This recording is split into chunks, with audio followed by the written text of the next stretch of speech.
Gentleman from Tarlac and Pampanga, Senator Dante Marcoleta. Senator Dante Marcoleta, recognized to interpolate. Mr. President, allow me to sponsor the budget of the Office of the Ombudsman. We respectfully submit for the body's consideration the fiscal year 2026 proposed new appropriations for the Office of the Ombudsman amounting to 6.5 billion pesos. Thank you, Mr. President.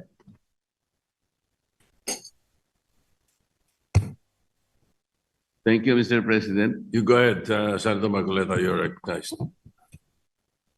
Mr. President,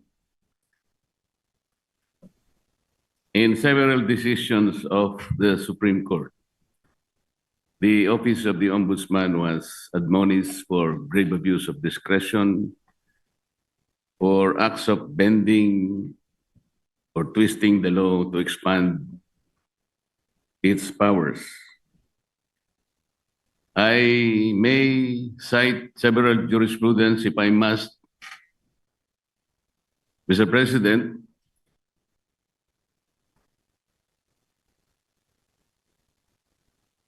if I will be required. And we all know that the present Ombudsman, Mr. President, publicly flouted his predilection to bend the law. Does he believe that these decisions of the Supreme Court are wrong and he is not bound by these decisions? Mr. President, the new ombudsman intimated to me that his direction is to abide by the Supreme Court decision, and the rule of law is supreme. And therefore is not correct, and there is no basis for flouting those statements publicly declared that bending the law is all right, provided that he is not breaking the law. Mr. President, it's a figure of speech, Mr. President. Mr. President, why figure of speech? The Office of the Ombudsman is a high office. We are not supposed to be guided by figures of speech. Our people might be misled into believing that it's all right to bend the law, provided we do not eventually break it. It should be explained succinctly, Mr. Speaker. It should be explained very well that that is not correct. That he was wrong in saying that. He was very wrong in confirming and even affirming that publicly in one of our hearings in the Blue Ribbon Committee. Can we expect that, Mr. President, for the Ombudsman to do?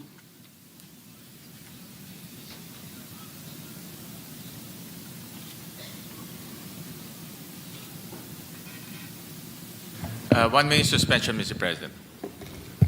Session suspended. Current ombudsman right now, he intimated to me that he is very strict in not bending the law. In fact, he also intimated that he will abide by the Supreme Court ruling, as he believes that the rulings are forms part of the law, and the rule of law is supreme, Mr. President.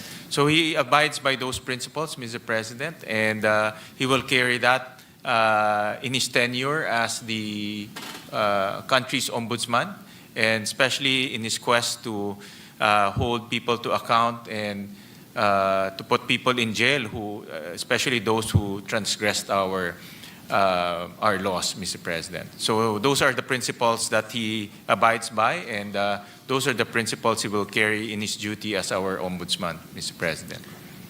Mr. President, abiding by that principle and acting otherwise is different.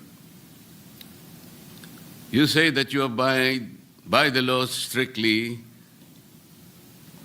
but you say publicly that you can bend the law. How is that? Doesn't the public need to be clarified very clearly on this matter, Mr. President? Our people might be confused by that statement. That's why I am asking whether he can make a clarification or he can make public apology for saying that, Mr. President. And this will be good for the country. Well, Mr. President, we thank the good gentleman from Tarlac and Pampanga, Senator Marcoleta, for bringing this up. And this is an opportunity for the current ombudsman to clarify his statements. And this is actually the clarification that he is expressing to this august body, that he will abide by the rule of law and he will not bend the law to serve any other purpose, Mr. President, or to serve any other being, Mr. President. So, Can we, Mr. Sorry. President, that's why this is an opportunity, and as he intimated to me, that he will always put the rule of law as supreme, Mr. President. Mr. President, even for this issue alone, can I respectfully move that maybe we can suspend our rules? I want to hear personally the ombudsman to say it for himself.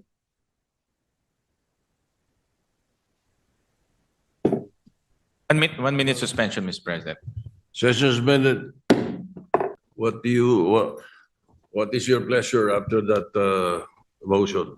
Mr. President, with all due respect to the good gentleman from Tarlac and Pampanga, the Senator Marcoleta, we have very, very rarely given way to such a motion to suspend the rules, especially during budget plenary deliberations, with all due respect to Senator Marcoleta. So I apologize that it may not be possible also this morning, Mr. President.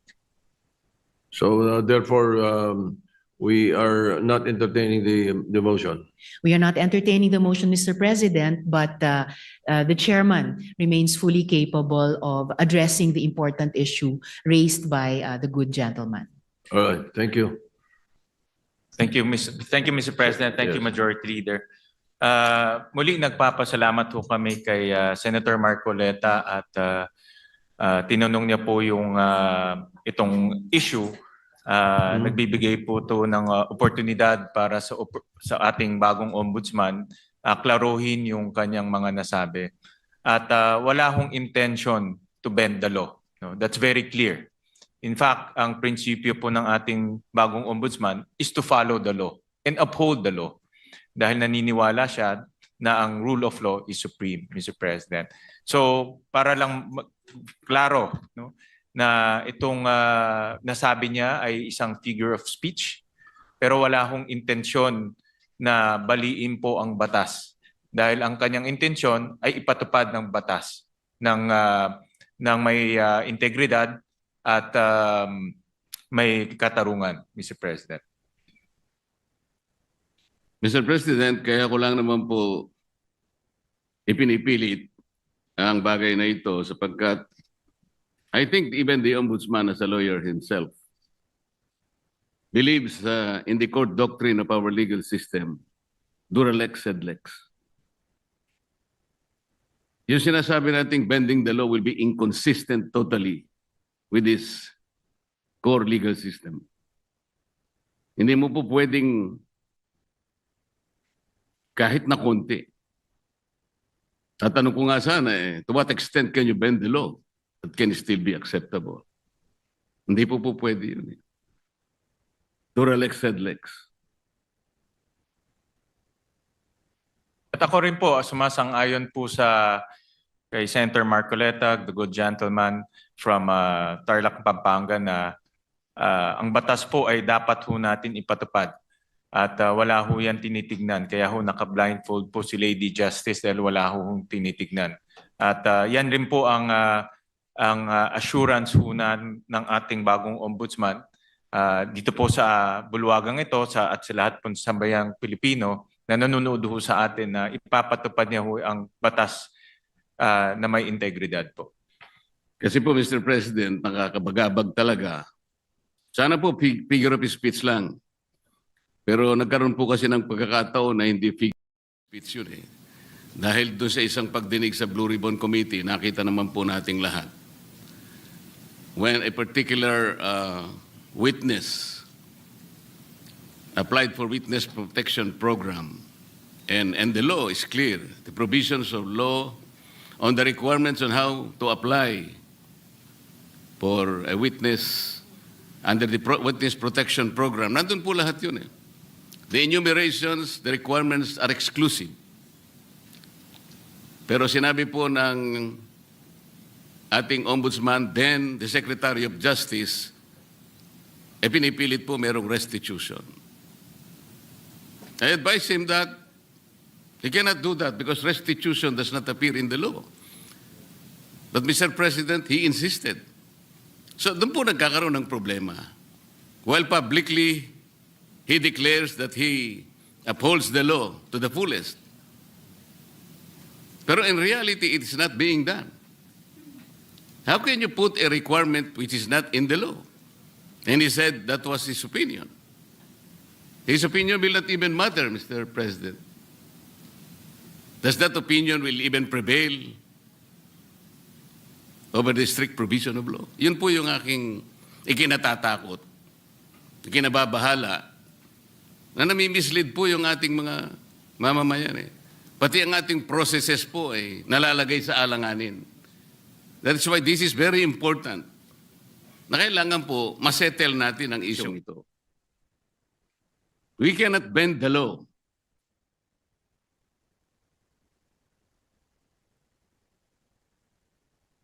Kasi po, kapag pinanatili natin yun, it is as if the ombudsman has the power to refine the law or even revolutionize the law.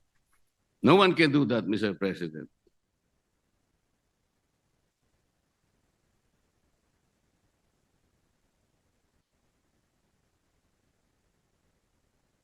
Kasi po, tingnan na, ito pa po yung nakakabagabag.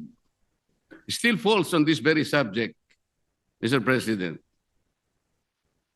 Kamakailan lamang po ang ating current ombudsman ay nag-announce na sa mga darating na araw, meron pong may issuean na warrants of arrest. Na mga iba po ay kasama pa natin sa kapulungan ito, Mr. President. Mr. President, may I ask whether the Office of the Ombudsman has the power to issue warrants of arrest?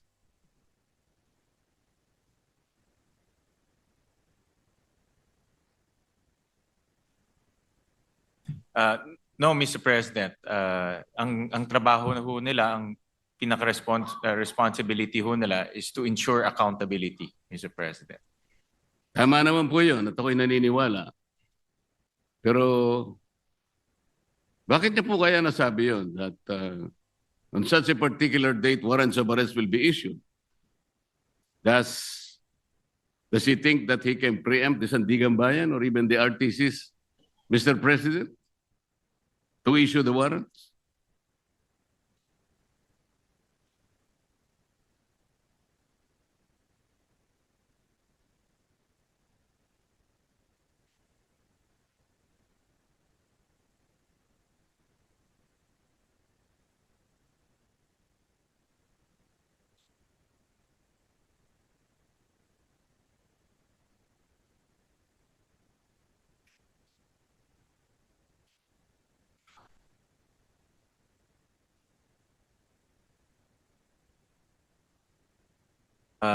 Mr. President, this is a indicative timeline. Meron ho kasing sinusundan ng ombudsman na timeline at base po doon sa mga nakita nilang ebidensya, nakita ho nilang mga krimen na ginawa po ng iba't ibang personalidad.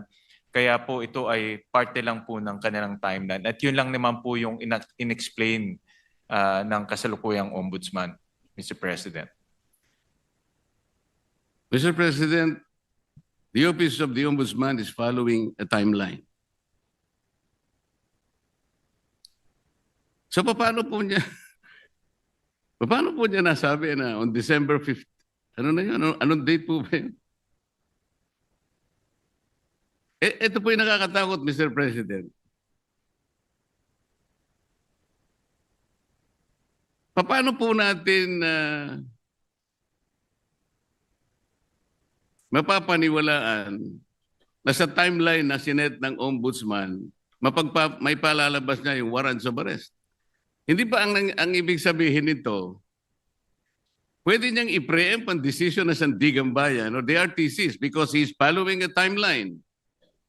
And the most intriguing issue here, Mr. President, is that he might be able to influence and preempt the decision of the RTCs and the Sandigan Bayan just to make that timeline a reality.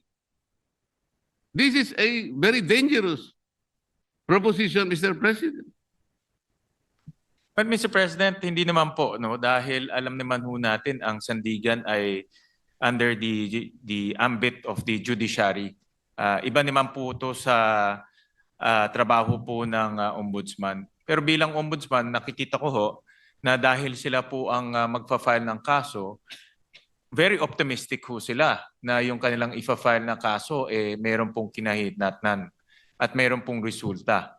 So yung resulta na gusto ho nilang mangyari ay mag-issue ho ng warrant of arrest. So, kasi very confident sila na yung kaso ay matibay.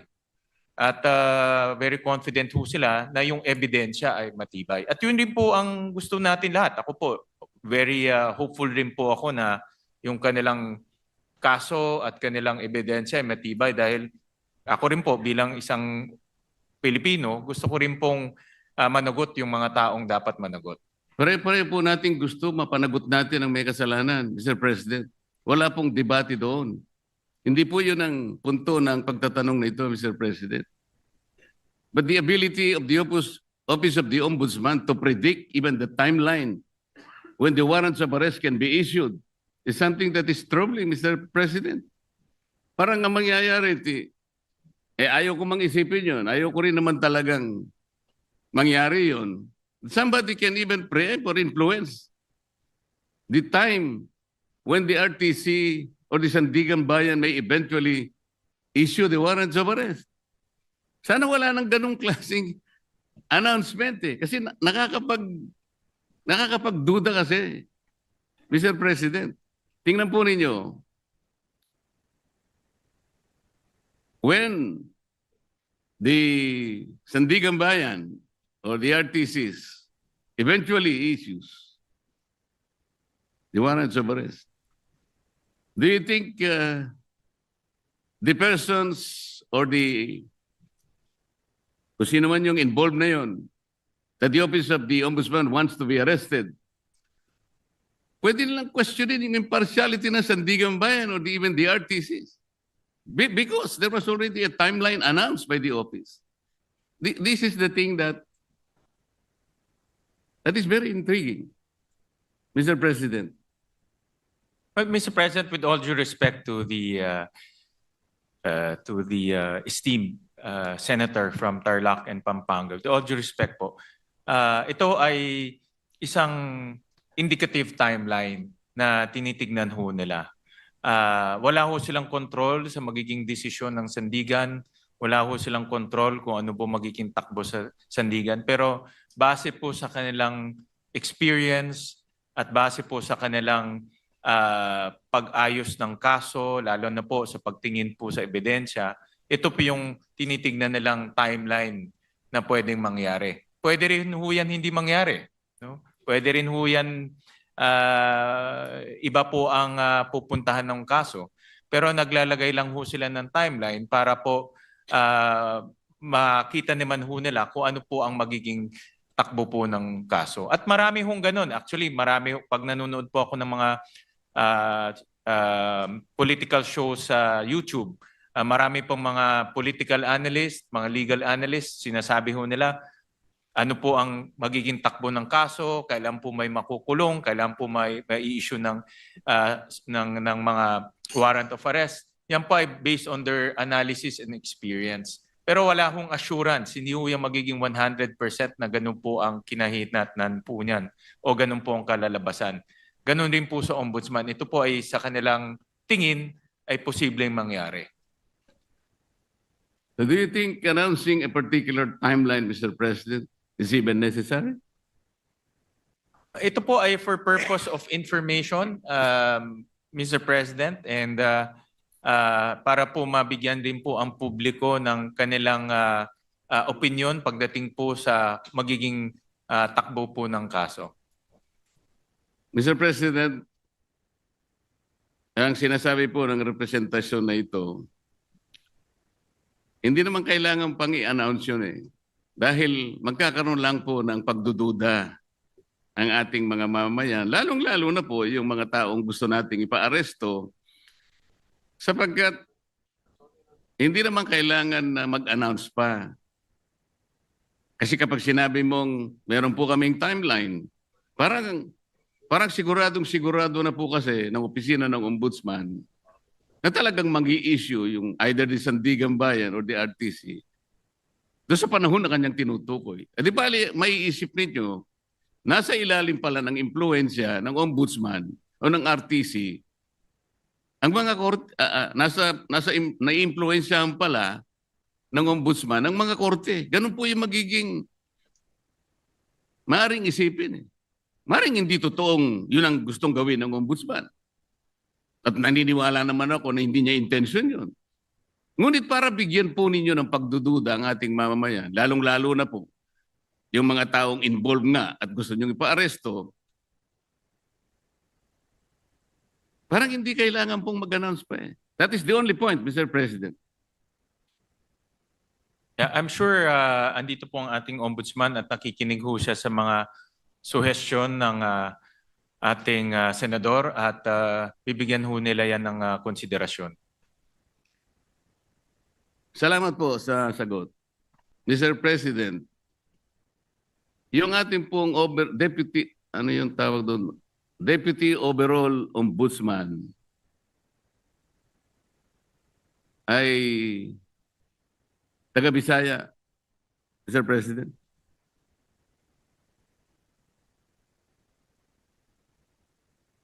Yung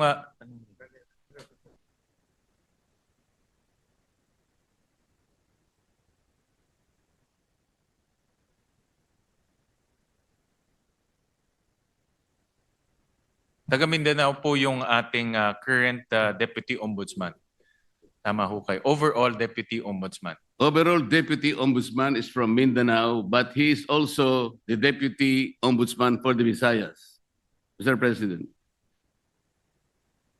Opo, tama ho. So- yung acting po, yung acting. The overall Deputy Ombudsman and also the Deputy Ombudsman for the Visayas regularly travels from his place to Luzon and nga magastos po yun. Necessary po ba na sino po nagmamanage sa Ombudsman Office sa Cebu?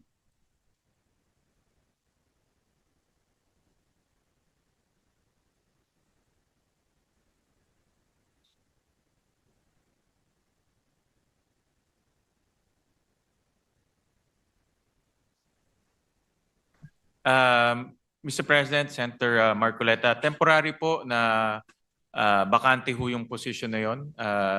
Pero later on ho, ma-filled up rin ho yung position. Pero sa ngayon po, dahil bakante ho yun, minomonitor po ng ating ombudsman itong mga opisina ito gamit po ang modernong teknolohiya tulad po ng Zoom, tulad po ng conference calling. So in other words, hands-on po ang ating ombudsman na sinisigurado niya itong mga opisina na ito ay tumatakbo ng maayos.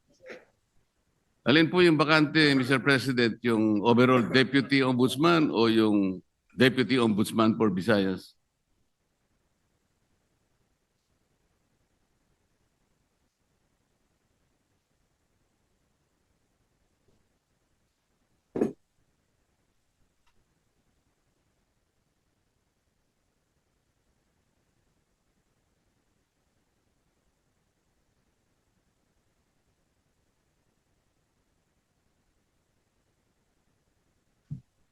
Ang bakante po ay yung overall deputy ombudsman for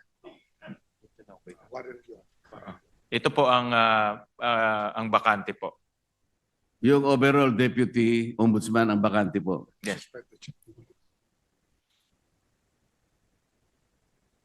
Dahil po dahil po suspended yung current overall deputy ombudsman. Kasi po kaya ko tinatanong to, Mr. President, napakagastos po yung regularly na pagta-travel po ng Deputy Ombudsman. Galing pa siya ng Mindanao.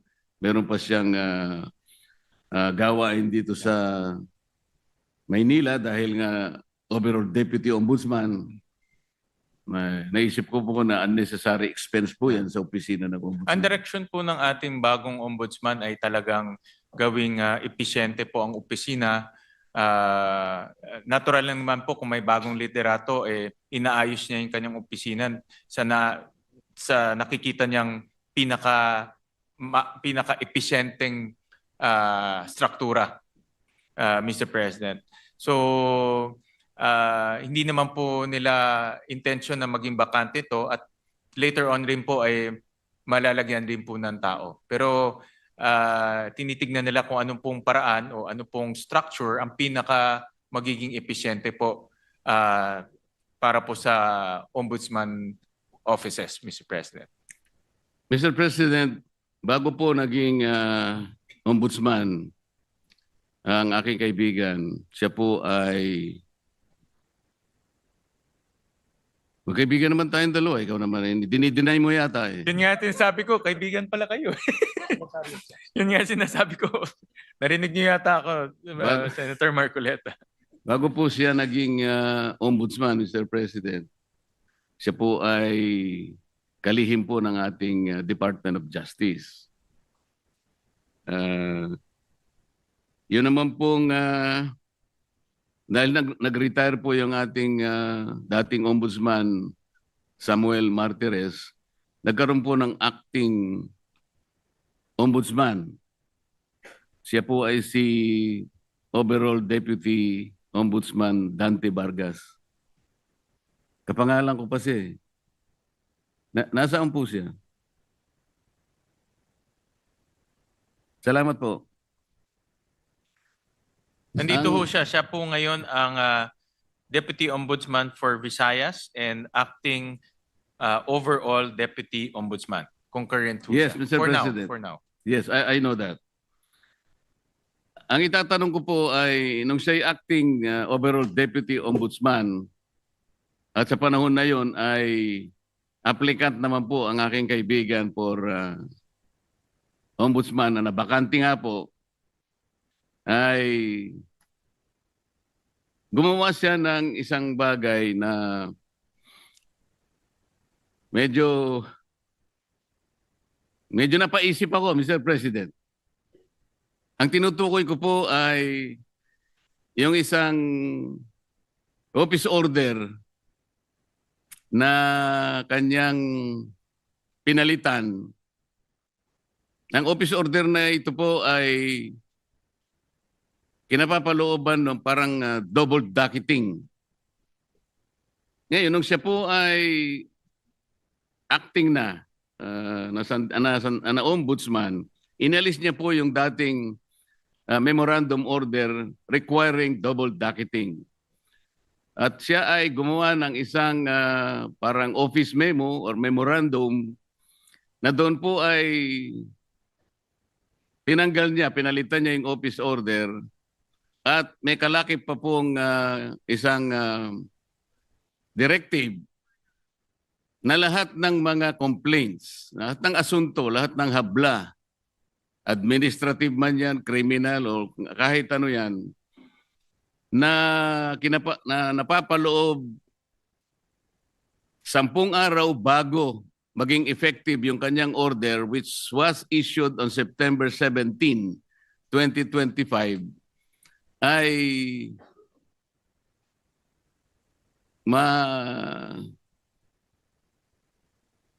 mawawala po yung sa docket. Ibig sabihin, ma-undocket yung mga complaints. 10 araw bago ma-issue yung kanyang memorandum circular or memorandum order.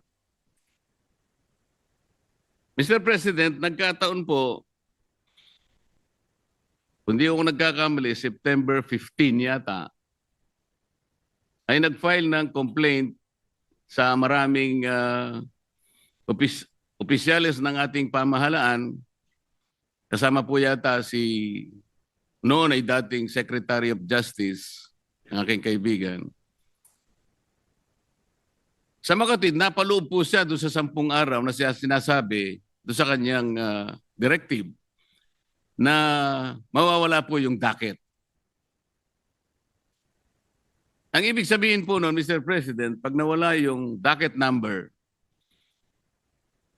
hindi na siya magiging active case kung hindi siya ay malalagay sa kategoriyaan na mga cases under evaluation.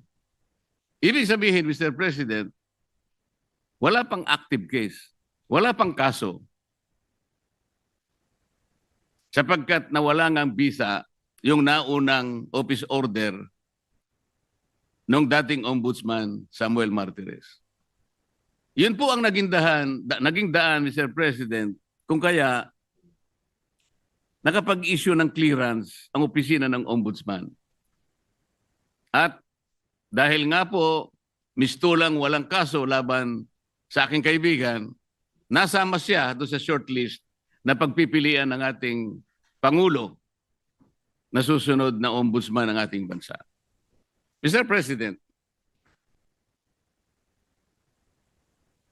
wala bang, yung bang pangyayaring yun ay, is there something much to be desired in the entire process, Mr. President? Parang ang nangyari, nakagawa ng gano'n yung overall ombudsman nang hindi naman maliwanag what is the visible public service na pwedeng nakamit ng ating mamamayan doon sa ginawa niyang pagpapalit ng office order. Hindi kaya lang ginawa yon para mapagbigyan ang aplikasyon ng aking kaibigan at makakuha siya ng clearance upang sa ganon eventually he will be included in the shortlist to be submitted to the office of the President, makasama sa pagpipilian bilang ombudsman. Yun po yung aking gustong malaman, Mr. President.